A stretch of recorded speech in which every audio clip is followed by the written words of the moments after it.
Welcome to our exploration of split-brain resolution in distributed systems. In this video, we'll examine how systems prevent multiple nodes from believing they are the leader when a network fails. We'll cover two critical mechanisms: fencing and quorum-based approaches that keep your distributed system consistent and reliable. Imagine a network partition splits your cluster into isolated groups.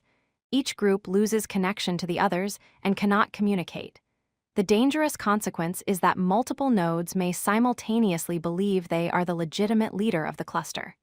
This leads to conflicting decisions, data corruption, and system chaos. This is the split-brain problem, and it's one of the most critical challenges in distributed systems. Let's visualize what happens during a split-brain event. We have a cluster of 4 nodes. A network failure splits them into 2 partitions. Partition A contains nodes 1 and 2. Partition B contains nodes 3 and 4. In Partition A, node 1 thinks it's the leader. In Partition B, node 3 also thinks it's the leader.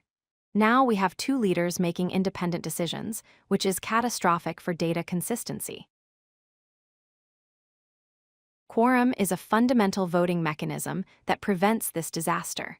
The rule is simple. A partition can only proceed and elect a leader if it contains a majority of nodes. Specifically, a quorum equals half the total nodes, plus 1. This ensures that at most one partition can ever have a majority, and therefore only one partition can legitimately elect a leader. Let's work through a concrete example with 5 nodes. The quorum size is 3 nodes. When the network splits, Partition A has 3 nodes, which meets the quorum requirement. Partition B has only 2 nodes, which is less than 3. Therefore, only Partition A has quorum and can elect a leader and continue operating. Partition B recognizes it lacks quorum and must stop accepting rights. This prevents 2 leaders from coexisting. Quorum prevents multiple leaders from being elected. But what if an old leader somehow persists during a partition? Fencing is a secondary safety mechanism that blocks old leaders from performing operations after they've been replaced or demoted. It uses tokens or version numbers to ensure that only the current, legitimate leader can access shared resources. If an old leader tries to write data, the resource manager rejects it because its token is outdated. Here's how fencing tokens work in practice. First, the new leader is elected and receives a fencing token with a version number, let's say version 2. Second, the leader includes this token with every resource request.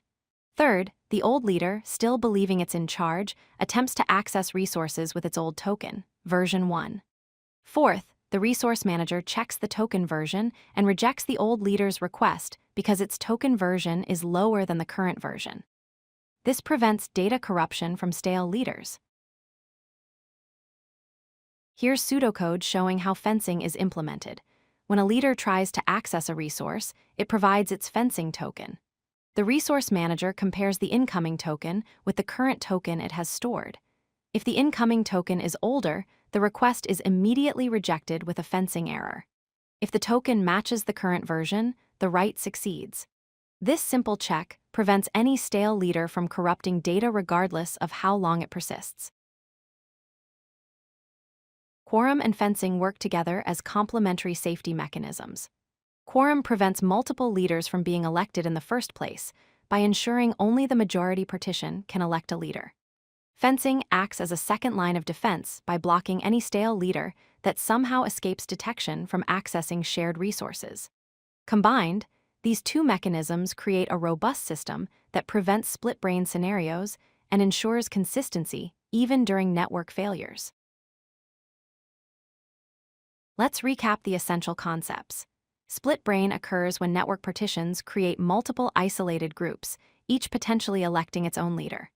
Quorum ensures only the majority partition can elect a leader, preventing multiple leaders from being elected.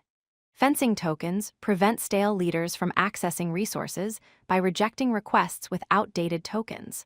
Both mechanisms work together to maintain strong consistency in distributed systems even during network partitions. Understanding these concepts is crucial for building reliable distributed systems. If you like this video, hit that like button and don't forget to subscribe.